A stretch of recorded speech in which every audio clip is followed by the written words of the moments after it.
Hello students, तर बघा नीट IMP MCQ lecture number 3 मध्ये आपण काय विद्यार्थ्यांचे डाउट्स घेणार आहोत. बघा डाउट्स काय आहे बघा. Two identical inductances carry currents that vary with time according to linear laws as shown in figure. Among the two inductances, the self-induced EMF is option A greater for 1, option B greater for 2, option C same for both, and fourth option is data are insufficient to decide.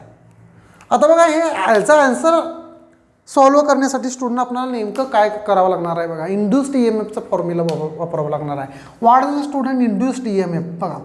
E is equal to what? Minus L di upon dt. What is the di upon dt? This is the di upon dt is nothing but the student slope, right? Di upon dt is nothing but what? This is nothing but what, student? Di upon dt, dy by dx, right? This is nothing but what, student? This is nothing but the slope. This is what? Slope, right student? मग what is ह्याच्यात या स्लोपवरून exactly student तुम्हाला काय लक्षात यायला पाहिजे. Slope of first is greater than slope of two. हे कशावरून जज करायचं तर ह्याच्यासाठी बघा स्टुडंट, ज्याचा डिवायडेडमध्ये जास्त क्वांटिटी असेल त्याचा स्लोप मिनिमम असेल. काय असेल? ज्याच्या डिवायडेडमध्ये म्हणजे दिस डिस्टन्स हे एकाचं डिस्टन्स आहे बरोबर, आणि ज्याचं जी क्वांटिटी डिवायडेडमध्ये मॅक्सिमम असेल त्याची व्हॅल्यू काय असेल? कमी येईल. काय येईल? म्हणजे एक्झॅक्टली व्हॅल्यू कुणाची जास्त असणार आहे? Slope of 1 is greater than slope of 2. Slope of 1 is greater than student what? Slope of 2. आणि याच्यावरूनच आपण काय चेंज करू शकतो हो बघा. ग्रेटर फॉर 1 हा कशा आहे? 2 पेक्षा काय आहे? Greater for 1. Greater for 1 and this answer is correct match to the option number 1. ह्याच्यावरून डिसाइडेड करायचं स्टुडंट. डिवायडेडमधील क्वांटिटी, डिवायडेडमध्ये जेवढी क्वांटिटी जास्त तसंच हा म्हणजे dy by dx किंवा di by dt व्हॅल्यू काय असेल? कमी असेल. ज्याच्या डिवायडेडमध्ये जास्त क्वांटिटी असेल म्हणजे धिस डिवाइड बाय धिस ही क्वांटिटी तुमची जास्त असणार आहे, कमी असणार आहे कशाच्या as compared this divide by this. Right student? Then what? Correct option is what? Option number A. Option number A is correct.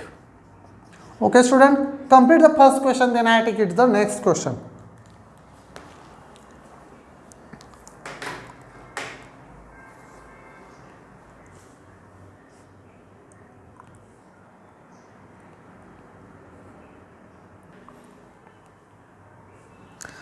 Student question number 2 बघूया आपण. 1 centimetre on the main scale of vernier callipers. आता हे सगळं instrument तुम्हाला प्रॅक्टिकलला झालेले असतील बरोबर आहे का. 1 centimetre on the main scale of vernier calliper is divided into 10 equal parts. If 10 divisions of vernier scale coincide with 8 small division on the main scale, the least count of the calipers is. बघा least count करण्यासाठी student हे सगळं formula based example आहे. फॉर्म्युलाच्या फक्त किमती टाकायच्या आणि answer येणार आहे बघा. लिस्ट काउंटसाठी फॉर्म्युला काय वापरणार तुम्हाला? 1 मेन स्केल डिव्हिजन मायनस बघा least count is equal to 1 main scale division minus 1 VSD vernier scale division. 1 main scale division minus 1 vernier scale VSD vernier scale division. आता 1 मेन स्केल ही value पहिला काढूया. 1 main scale division is equal to बघा 1 divided by 10 that is equal to 0.1 centimetre. This is known as the 1 MSD. Value of 1 MSD student. Okay. Similarly 1 VSD काढूया. 1 VSD is equal to 8 divided by 10 into what? 1 main scale division. 1 main scale division, that is equal to 8 divided by 10. And what is 1 main scale division? That is nothing but what? 0.1. And this is equal to what, student? 0.08. This is 1 VSD, 1 Vernier scale division. बघा student, मी इथे note करून घेतो. 1 Vernier scale division is equal to 0.08. This is the second value, right? These two values, use this expression, that is least count is equal to 1 main scale division, that is 0.1, minus 1 Vernier scale division is equal to 0.08, that is least count is equal to 0.02, right? And this answer is correct match to the option number 2, that is 0.02 centimeter. This is the correct, that is option number 2 or maybe B. Okay student, complete the question number 2, then I take it the next doubt.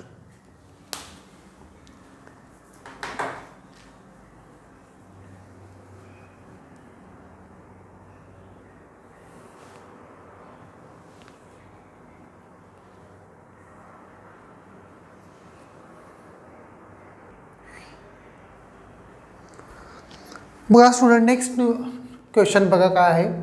While measuring the speed of sound by performing a resonance column experiment, a student gets the first resonance condition at a column length of 18 centimeter. Column length of 18 centimeter. During winter, respectively, the same experiment during summer. During बघा winter, repeating the same experiment during summer, the measures the column length to be x. Column length what? X for the second resonance. Second resonance. Then options are given. 18 is greater than x. Second, x is greater than 54. Third, 54 is greater than x or greater than 36. Or x is 36 is greater than x or x is greater than 18. Student, हा question आपल्याला, हा जो काही numerical आहे, MCQ आहे, हा तुम्हाला दोन गोष्टीवरती सोडवायचा. एक L1 that is length of in winter सीझनसाठी म्हणणार आहे मी, that is equal to 18 centimetre are L1. इथं V अँड V डॅश ह्या दोन गोष्टी घ्यायला नाही. V for velocity of light in winter and V dash velocity in what?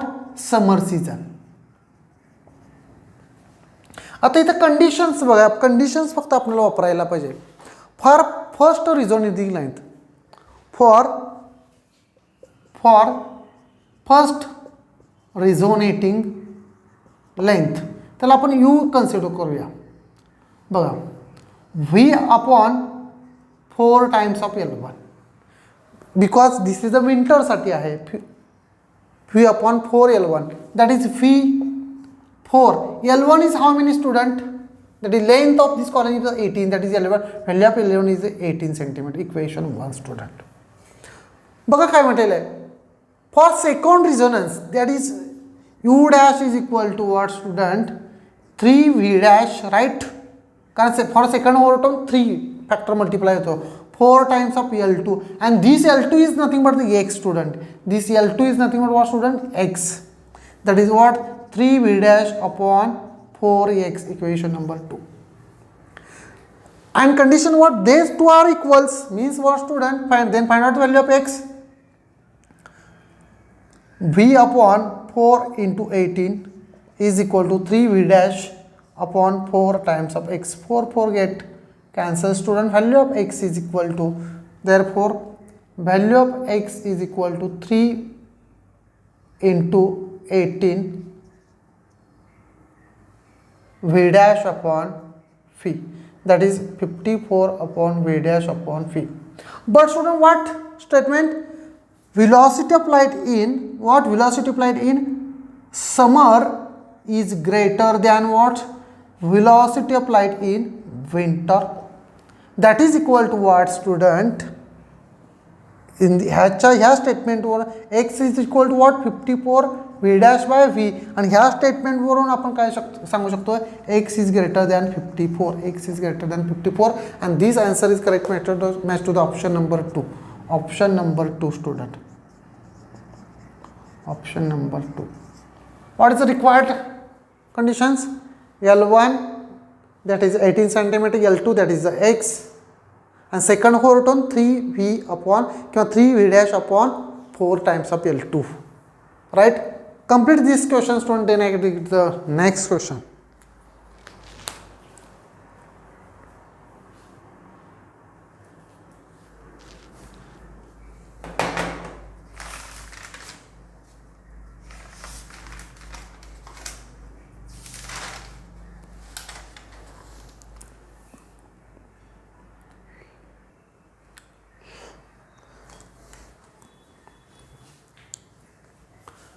बघा स्टुडंट काय क्वेश्चन दिलेला आहे the binding energy of an electron the binding energy of an electron in the ground state of helium is 24.6 electron volt. The binding energy required to remove both the electron बघा student binding energy of helium is equal to how many? That is equal to 24.6 electron volt. Student, when one electron is removed, एक electron remove it becomes a single electron pieces. It becomes remove in atom. It becomes a single electron pieces. Then ionization energy. What ionization energy? What is the ionization energy? That is what? Minus 30.6 into Z square, right? That is minus 30.6 into Z. Value of atomic number of helium, that is the 2. That is 2 square. That is equal to minus 30.6 into 4. That is minus 50.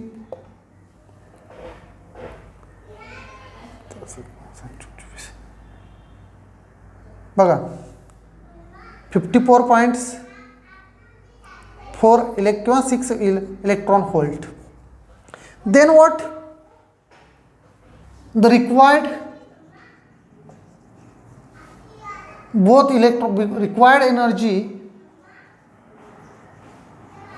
of both electron that is equal to what? Ionization energy plus of binding energy, that is minus 15.4 electron volt. Minus घेताना मायनसच घ्यायचे 24 electron volt. That is equal to हे approximately 7 आणि negative potential negative total energy, right? Sign मात्र positive द्यायचं 79 electron volt and this answer is correct match to the option number 3. Student इथं साईनमध्ये confuse व्हायचं नाही आहे. टोटलला साईन काय होणार आहे बघा. ही आपण घेताना काय करणार आहे निगेटिव्ह स्वरूपात घेणार. हे काय ना निगेटिव्ह आणि negative total energy is nothing but what? Binding energy, right? हे रिलेशन आपण इथं जस्ट डायरेक्ट वापरलेलं आहे आणि this answer is correct match to the what? Option number C किंवा 3 79 electron volt. Okay student, complete this question, then I take it the next question.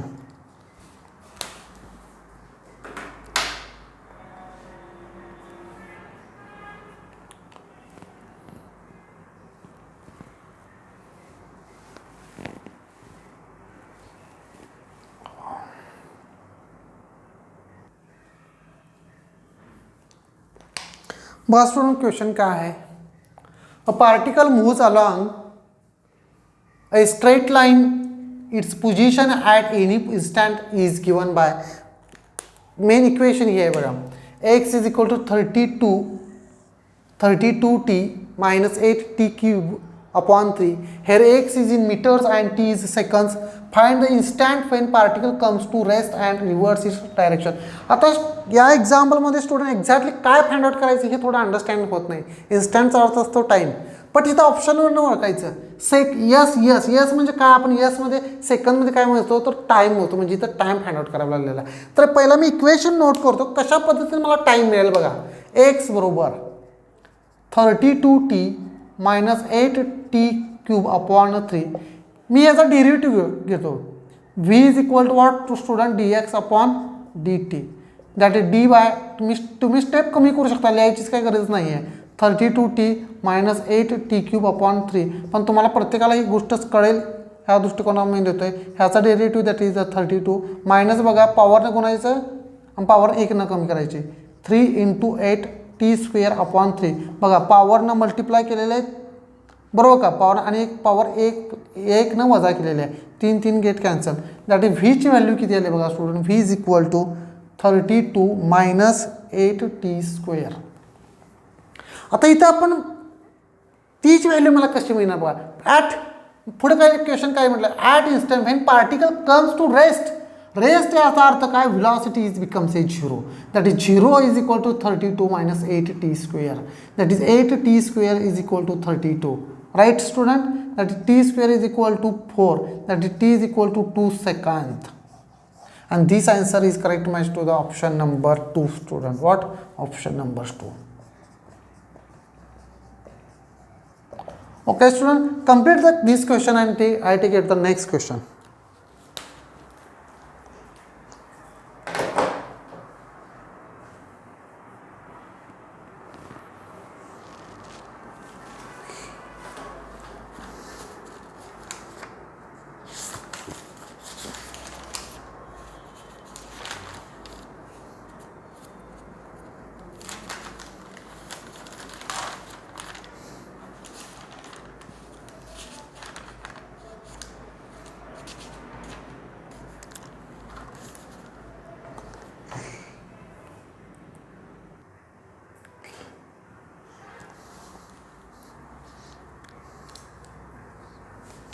बघा student, question number 6 पाहूया आपण.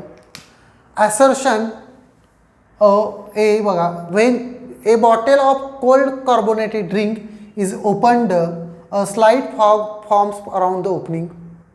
Reason are adiabatic expansion of the gas causes lowering of temperature and condensation of water vapors. Student बघा, एक तुम्हाला एक माहिती देतो ह्या अशा टाईपच्या क्वेश्चनबद्दल. बघा हे असर्शन टाईपची क्वेश्चन विचारण्याची मेथड ही नवीन 1-2 वर्षामध्ये आलेली आहे. तर आपण काय करायचे, हे जे काही असर्शन टाईपचे क्वेश्चन आत्तापर्यंत तुमच्या डिफरंट बुक्स असतील किंवा डिफरंट टाईपचे क्वेश्चन पेपर्स असतील, जेवढे तुम्हाला अशा टाईपचे क्वेश्चन मिळतील त्याची आन्सर्स तुम्ही ॲज इट इज लक्षात ठेवण्याचा प्रयत्न करा.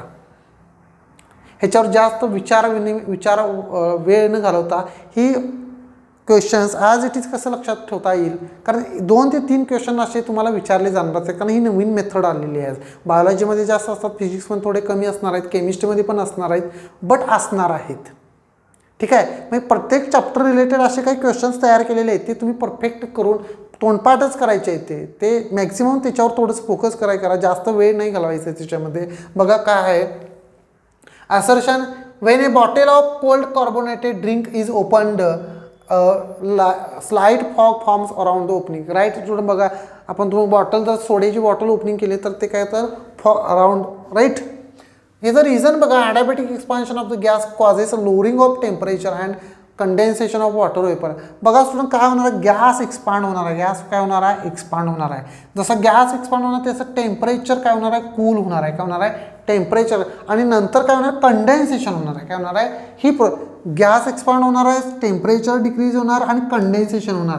काय होणार आहे, कंडेन्सेशन होणार आहे. म्हणजेच येतं काय, ए हा ट्रू आहे आणि आर पण ट्रू आहे, पण आर हे एचं करेक्ट एक्सप्लेनेशन आहे. हे this is the correct answer. म्हणून इथं correct option student fourth is the correct option student. A हे बरोबर आहे, म्हणजे ए असर्शन हे बरोबर आहे, दिलेलं रिझन हे करेक्ट आहे, बट ए असर्शनसाठी दिलेलं रिझन हे करेक्ट एक्सप्लेनेशन आहे. म्हणूनच काय ऑप्शन नंबर 4 इज करेक्ट. थोडक्यात ह्याच्या जास्त लक्ष न देता काय करायचं आहे स्टुडंट, अशा टाईपचे आलेले क्वेश्चन तुम्ही ॲज इट इज केअरफुली वाचन करायचे आहेत, लक्षात ठेवण्याचा प्रयत्न करायचे आहे. ठीक आहे, आणि मला बेसिकली हे अशा टाईपची उत्तर तुम्हाला जास्त मिळतील. ए हे करेक्ट आहे, बी ट्रू आहे, ए ट्रू आहे, बी ट्रू आहे आणि बी इज द किंवा R is the correct reason of A. हे अशा टाईपचे आन्सर तुम्हाला जास्त मिळतील. Okay student, complete this question. आणखीन असे काही क्वेश्चन्स आपण नेक्स्ट लेक्चर नंबर 4 मध्ये घेणार आहोत. तर विद्यार्थी मित्रांनो, हे क्वेश्चन तुम्ही कम्प्लीट करायचं आहे.